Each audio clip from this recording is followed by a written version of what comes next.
வணக்கம். 3 மணி செய்திகளை தொகுத்து வழங்குவதற்காக நான் ஆர் தேவப்பிரியன். இந்த நேரத்திற்கான தலைப்புச் செய்திகளை பார்க்கலாம். தமிழ்நாட்டில் இன்று முதல் 3 நாட்களுக்கு வெயில் அதிகரிக்கக்கூடும். அதிகபட்ச வெப்பநிலை 3 டிகிரி செல்சியஸ் வரை உயரும் என்று வானிலை ஆய்வு மையம் கணிப்பு. சென்னையில் புதுப்பிக்கப்பட்ட வள்ளுவர் கோட்டத்தை பொதுமக்களின் பார்வைக்கு நாளை திறந்து வைக்கிறார் முதலமைச்சர் மு க ஸ்டாலின். முதல் நிகழ்ச்சியாக முதலமைச்சர் மு க ஸ்டாலினுக்கு பாராட்டு விழா நடத்தும் மாற்றுத்திறனாளிகள். எடப்பாடி பழனிசாமியை அவதூறாக சித்தரித்து கார்ட்டூன் வெளியிட்டதாக குற்றச்சாட்டு. திமுக ஐடி பிரிவினர் மீது நடவடிக்கை எடுக்க கோரி சென்னை காவல் ஆணையர் அலுவலகத்தில் அதிமுக புகார்.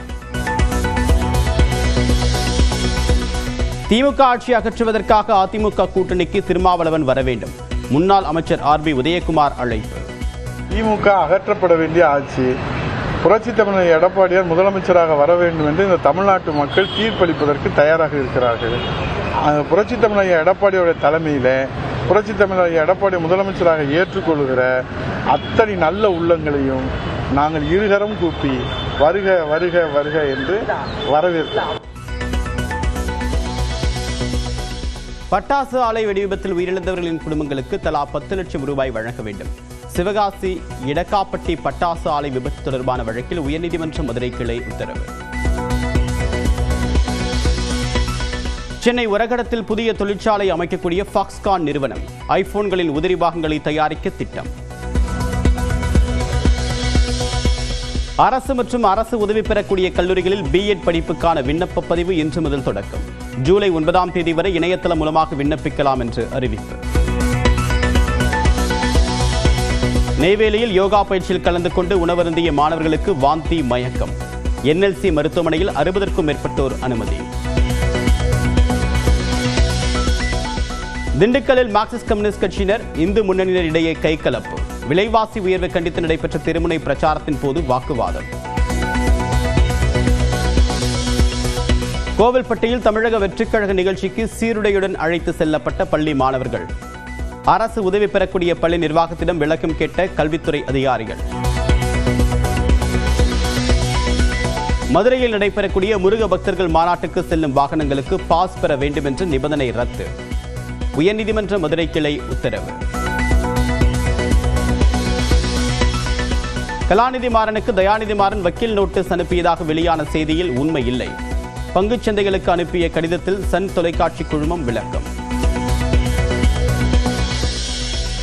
சென்னையில் மாற்றுத்திறனாளி இளைஞரை தாக்கிய உறவினர்கள்.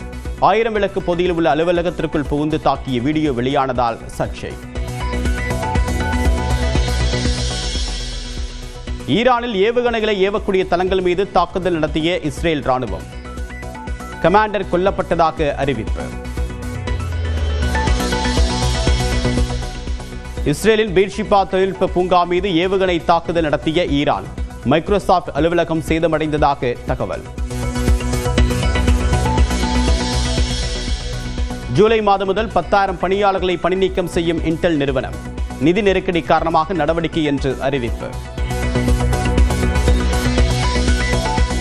இந்தியாவிற்கு எதிரான முதலாவது டெஸ்ட் போட்டியில் டாஸ் வென்று பந்துவீச்சை தேர்வு செய்தது இங்கிலாந்து.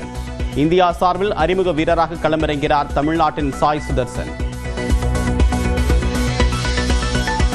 கன்னியாகுமரியில் அருவிக்கரையில் நண்பர்களுடன் குளித்த புகைப்படத்தை பகிர்ந்த கிரிக்கெட் வீரர் ரவிச்சந்திரன் அஸ்வின். தடை செய்யப்பட்ட பகுதியில் குளித்ததால் சர்ச்சை.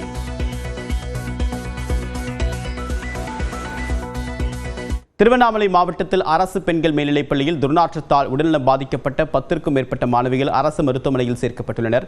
விவரங்களோடு நேரான செய்தியாளர் சதீஷ், விவரம் என்ன?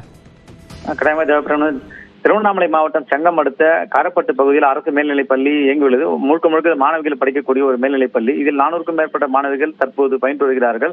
குறிப்பாக இன்று காலை கடவுள் வாழ்த்து முடித்து பள்ளி மாணவர்கள் பள்ளிக்கு சென்றுள்ளனர். அப்போது அந்த பள்ளியின் பின்புறத்தில் ஏற்கனவே துர்நாற்றம், அதாவது புதர் மண்டி கடந்துள்ளது. அதை அந்த நிர்வாகம் சார்பில் யாரும் சுத்தம் செய்யாததால் அடிக்கடி அங்கு துர்நாற்றம் வீசும் நிலைதான் உள்ளதாக அங்கு உள்ளவர்கள் குறிப்பிடுகிறார்கள். அந்த துர்நாற்றமான ஜன்னல் வழியாக பள்ளி மாணவர்கள் இருக்கக்கூடிய அந்த வகுப்பறை வந்ததால இதில் 20க்கும் மேற்பட்ட மாணவர்கள் மூச்சு சுவாச கோளாறு ஏற்பட்டு அங்கே மயங்கி விழுந்துள்ளனர். இதில் அதிகமாக பாதிக்கப்பட்ட 10க்கும் மேற்பட்டோர் அங்கிருந்து 108 ஆம்புலன்ஸ் மூலமாக காரப்பட்டு பகுதியில் இருந்து திருவண்ணாமலை அரசு மருத்துவமனைக்கு வந்து அங்கு மருத்துவமனை சிகிச்சை அளிக்கப்பட்டுள்ளார்கள். மாணவர்கள் நலமாக உள்ளார்கள்.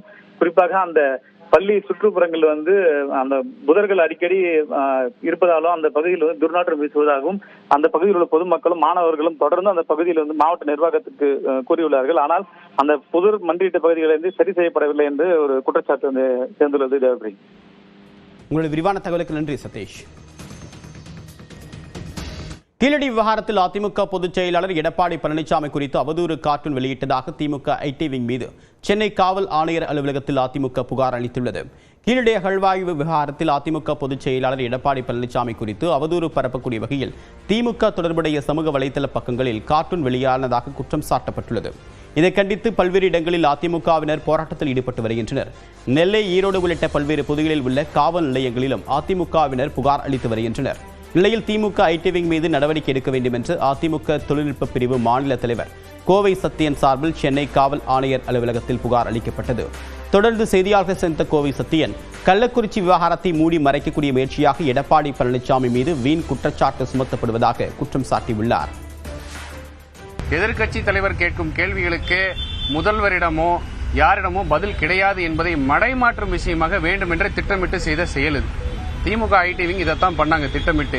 இதற்கு எதிர்வினை ஆற்றிய அனைத்து இந்திய அண்ணா திராவிட முன்னேற்ற கழக தகவல் தொழில்நுட்ப பிரிவின் சார்பாக எதிர்வினை ஆற்றியவர்களை வேண்டுமென்றே காவல்துறை ஏவல் துறையாக வைத்து அவர்களை மிரட்டுவதும் அவர்கள் காவல் நிலையத்துக்கு அழைத்து அவர்கள் மீது வழக்கு பதிய முயற்சிப்பதும் 2 நாட்களாக நடைபெற்றுக் கொண்டிருக்கிறது.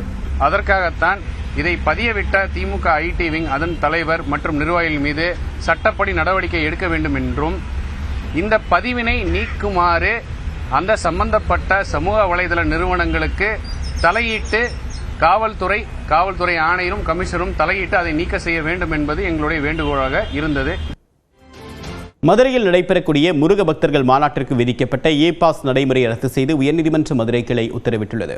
மதுரை பாண்டிக்கோவில் அம்மா திடலில் ஞாயிற்றுக்கிழமை முருக பக்தர்கள் மாநாடு நடைபெறுகிறது. இதற்கான ஏற்பாடுகள் முழுவீச்சில் நடைபெற்று வருகின்றன. மாநாட்டுக்காக அறுபடை வீடுகளில் மாதிரி அரங்குகள் திடலில் அமைக்கப்பட்டுள்ளன.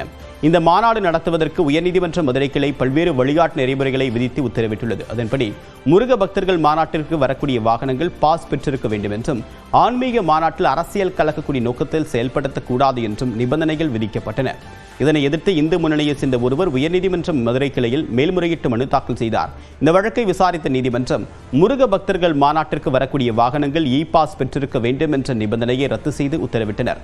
அதே சமயம் மாநாட்டுக்கு வரக்கூடிய வாகனங்கள் காப்பீடு, ஓட்டுநர் உரிமம், பதிவுச் சான்று ஆகியவற்றை காவல்துறையிடம் காண்பித்து பதிவு செய்த பிறகே அனுமதிக்கப்பட வேண்டும் என்றும் உத்தரவிட்டது.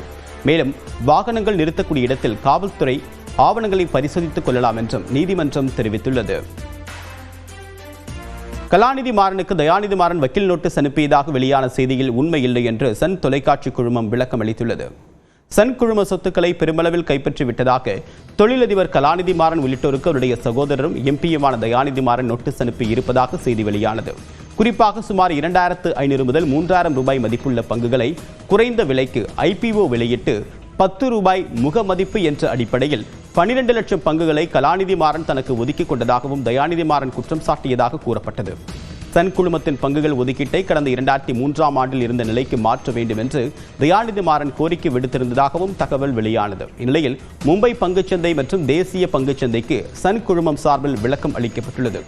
அதில் குற்றம் நடைபெற்றதாக கூறப்படக்கூடிய 2 ஆண்டுகளுக்கு முன்பு தங்கள் நிறுவனம் வரையறுக்கப்பட்ட தனியார் நிறுவனம் என்ற நிலையில் இருந்ததாக விளக்கம் அளிக்கப்பட்டுள்ளது. மேலும் குற்றச்சாட்டு தொடர்பான செய்தியில் எந்தவிதமான உண்மையும் இல்லை என்றும் யூகத்தின் அடிப்படையில் வெளியானது என்றும் குறிப்பிட்டுள்ளது. அந்த குற்றச்சாட்டின் மூலமாக சன் குழுமத்தின் அன்றாட நிகழ்வுகளில் எந்தவிதமான தாக்கமும் ஏற்படவில்லை என்றும் விளக்கம் அளித்துள்ளது. அதே சமயம் தங்கள் குடும்ப பிரச்சினை குறித்தான குற்றச்சாட்டு முற்றிலும் தனிப்பட்டது என்றும் சன் குழுமம் குறிப்பிட்டுள்ளது.